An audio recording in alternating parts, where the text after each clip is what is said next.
taas yun eh. Pero etong kulay white na lang. Eto yung ash, yung stainless natin. Ash yan yung kulay white. Yan. Ayan si Mau Mau, tulog dun. Siya yung tagabantay natin ngayon. Yung hinahanap ko yung pinapin, tapos natabunan na yung comment. So, lipat tayo sa unahan. Ano yung pinagkaibahan na S300 sa Ranger? Wala naman silang kaibahan, sa design lang. Ito kasi yung una-una naming nirelease na Solana alloy, yung may mga design sa frame.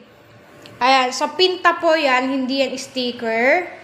So, malalaman mo pag S300 yung may mga ganyan na design. Bale, tatlo kasi yan, yung black stripe, white stripe, green stripe. Kaso nga lang, inalis namin si white stripe and green stripe kasi medyo bagal or slow moving.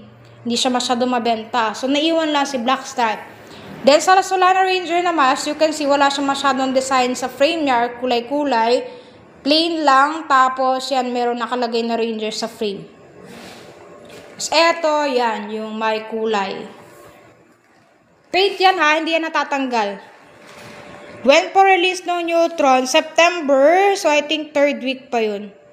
Saan po yung yellow basket? Click mo yung yellow basket sa left side. And meron yung yellow basket dyan sa gilid. So, sample natin, magpipin